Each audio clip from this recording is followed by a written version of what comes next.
Grabe oh, malagay ito rin yung tubig.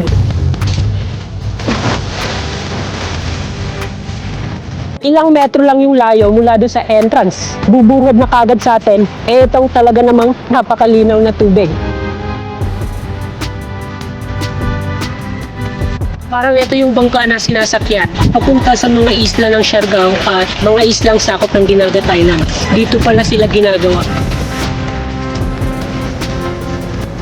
So, etong kulay ng tubig na makikita natin ngayon dito, ito po yung resulta. Pag halimbawa yung tubig sa dagat at tubig mula dito sa bukal ay natalo.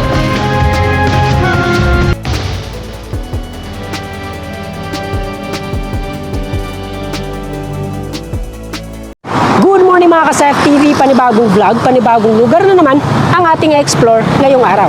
Ayan, so kung itong mga nakarang araw ay binisita po natin at in-explore ang isa sa pinaka-liblib na bahagi nitong Mindanao, dun po natin makikita ang pinaka-delikadong kalsada na matatagpuan dito sa Pilipinas. Ngayong araw naman ay i-explore po natin ang isa sa mga hindi gaanong napag-uusapang bayan dito sa bahaging ito ng Mindanao. Doon naman makikita yung pinaka-malinis na ilog na nandito sa Pilipinas. Ayan, ngayon nga pala, nandito po tayo sa bayan ng San Francisco, dito sa probinsya ng Agusan del Sur. At mula dito ay kailangan lang po natin mag-travel ng mahigit 20 minutes papunta sa katabing probinsya, kung saan naman makikita yung bayan ng Barobo, yung ating destinasyon ngayong araw.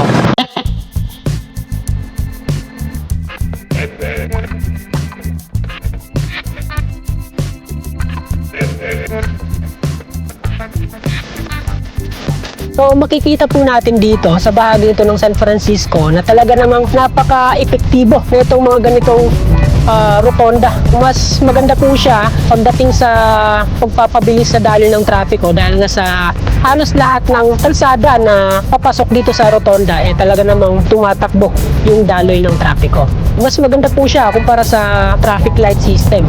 Walang sasakyang nakahinto, lahat talagang umaandar. Ayos yung ganyang sistema.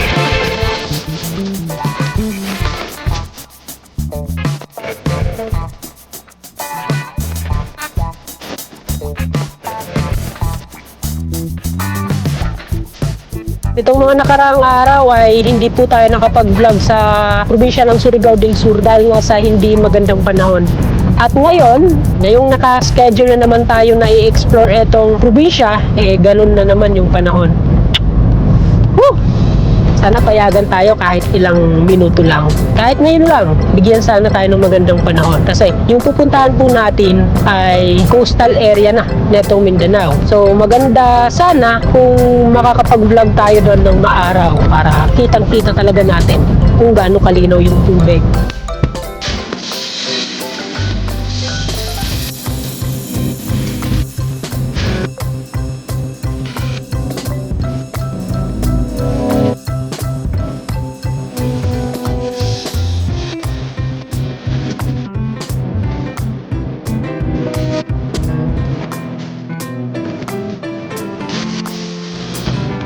Buti na lang at umaraw na dito sa bahaging to ng Surigao del Sur. Sa wakas ay makakapag-vlog tayo ng maayos dito. So nandito na po tayo sa bayan ng Barubo at inabot lamang tayo ng mahigit 20 minutes sa ating travel.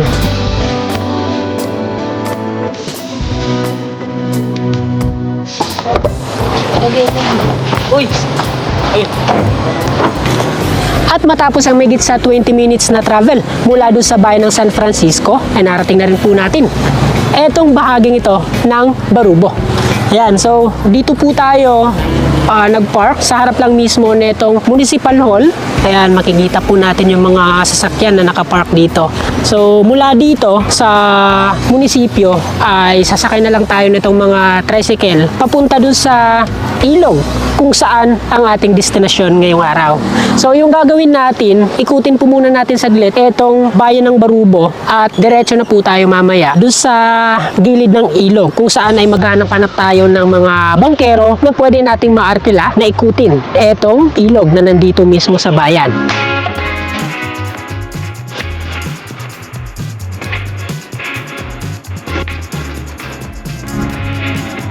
Kung mapapansin po natin, wala po dito yung mga building na skyscraper, yan yung mga nagtataas ang gusali. Kasi etong Barubo ay katulad lang din po ito sa mga nadaanan nating bayan papunta dito. Ang karaniwan lang, walang gaanong mga malalaking negosyo, walang mga shopping malls. Yung mga meron lang dito ay yung mga basic na negosyo na karaniwan na nating makikita sa mga hindi pa gaanong progresibong bayan.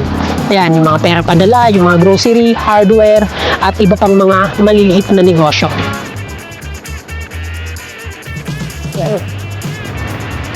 Ikaw, sir, nasa ungo sa pila? Oo. Okay. So, punta sana kami dun sa may malapit na sa ilog. Okay? Bugat. Sige, yun tayo.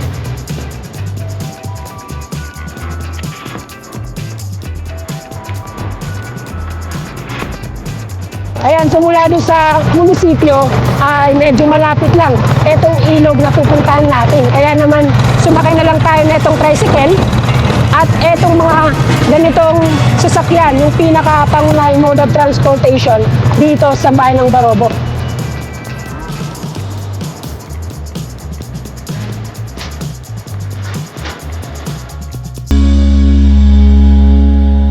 So shoutout po natin yung ating tricycle driver na si Sir Richard na itong Barobo. Yes, sir. Yan. Hey, sir, ingat. Let's go.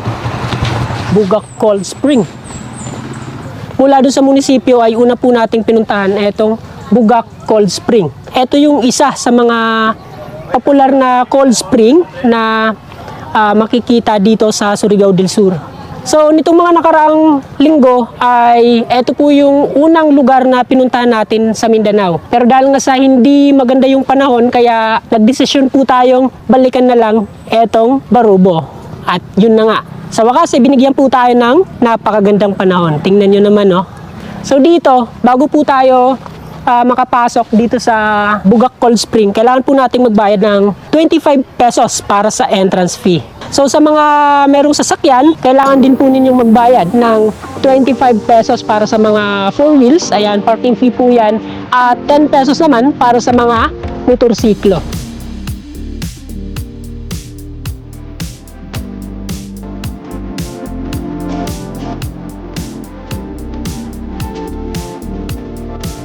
Dahil nga kilala na o popular na etong Bugak Cold Spring para sa mga gustong mag-swimming. Maliban sa mga salbabida, meron din po sila ditong pinarerentahang mga life jacket. Yun, salbabida, life jacket, at ilang metro lang yung layo mula doon sa entrance ay bubungod na kagad sa atin etong talaga namang napakalinaw na tubig. Yan, oh. Wow!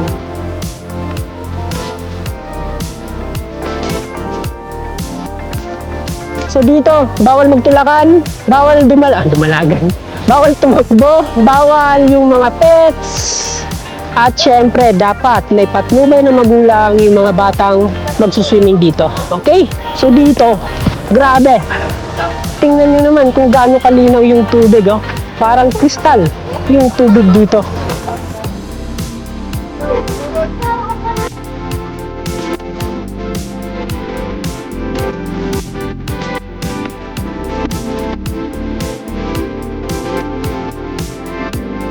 Eto si Sir, number 1 follower daw natin. Shoutout sa pamilya nila, Sir. Yan, enjoy po kayo. Thank you, thank you. Sige, sige. Maliban dito sa Bugak Cold Spring, isa sa mga dinarayon dito sa bahaging ito ng Barubo ay yung Bito Lagoon. Doon daw sa kabila at lalakarin lang daw mula dito. Thank you, Sir. Thank you. Yan. Let's go. Wow. Sakto at napuntahan namin itong lugar nang walang gaanong tao. Grabe, oh. Malagatorade yung tubig. Maliit lang po itong lagoon pero kitang-kita po natin dito kung gaano kalalim etong bahaging ito ng tubig. So etong lagoon ay konektado din po ito dito sa Bugak Cold Spring. Kaya kung ano yung kulay ng cold spring ay ganun din yung kulay netong lagoon. At etong lagoon at cold spring ay konektado naman sa ilog na dumadaloy dito sa bayan ng Barubo.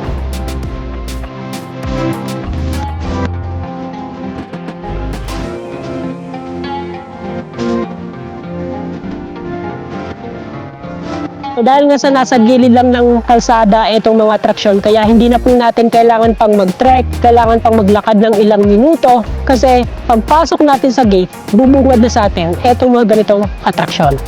Kaya isa po yan sa mga dahilan kung bakit etong lagoon at yung cold spring ay talaga namang popular, hindi lang sa mga taga rito sa Barubo, kundi maging sa mga katabing probinsya nitong Surigao del Sur.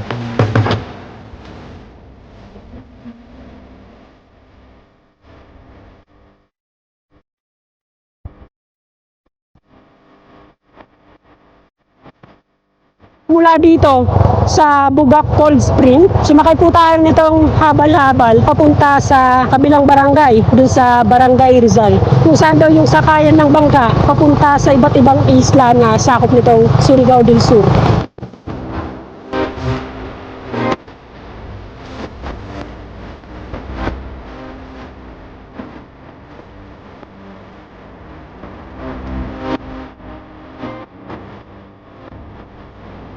Ayan, so nasa 10 minutes lamang yung tinravel natin sakay nung habal-habal papunta dito sa bahagi nito ng Barubo. Dito makikita po natin yung maraming bangka na pwedeng arkilahin ng mga turista. Dito sa bahagi ito ng Barangay Rizal, matatagpuan ang mga bangkang pwedeng marentahan ng mga turista papunta sa mga sikat na isla ng Surigao del Sur, tulad na lamang ng Cabgan Island, Turtle Island at ang Vanishing Island.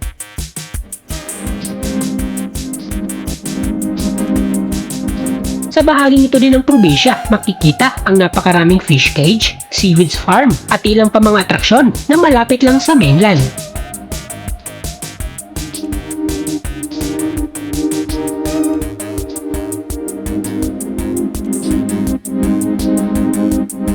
Mula naman dito sa Barangay Rizal ay nag-arkila kami ng maliit na bangka pabalik sa sentro ng bayan. Ayan, so yung gagawin po natin, bakit tayo nag-renta nitong bangka? Magtutour po tayo. Ikutin po natin itong Bugak River at alamin kung bakit na ba ganun na lang ito kalinaw. Kumpara kasi sa mga napuntahan nating mga isla, mga lugar dito sa Pilipinas, dito lang tayo nakakita ng ganito kalinaw na ilog.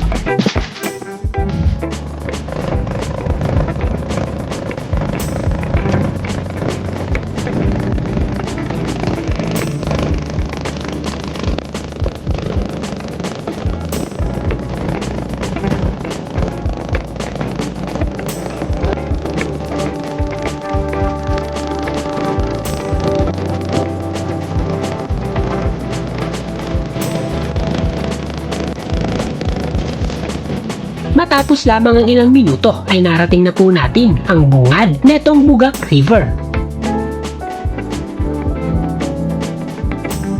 Bagamat dito nagsasalubong ang tubig alat at tubig tabang, mapapansin naman na hindi pa ito ganun kalinaw kumpara sa tubig na dumadaloy malapit sa Bugak Cold Spring.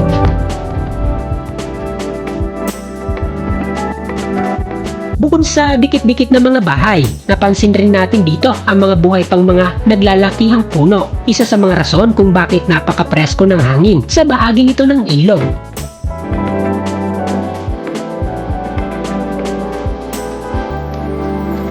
Sa habang abot sa megit 1 kilometro, dumadaloy ang napakalinaw na tubig na nagmumula sa Bugak Cold Spring at tumahalo naman sa tubig alat sa baybayin ng Barangay Talisay. Habang tumalapit tayo papunta dito sa Cold Spring ay mas lumilinaw yung tubig. Etong kulay ng tubig na makikita natin ngayon dito, ito po yung resulta pag halimbawa yung tubig sa dagat at tubig mula dito sa bukal ay naghalo. Medyo may kalaliman ng ilog, kaya naman bukod sa maliliit na bangka ay nakakadaan din dito ang mga naglalakihang bangka na dito rin ginagawa sa gilid mismo ng Bugak River. Parang ito yung bangka na sinasakyan papunta sa mga isla ng Siargao at mga islang sakop ng Dinagat Island. Dito pala sila ginagawa. Tulad ng daluyan ng tubig sa bansang Italy, Malagrand Canal din ang tema ng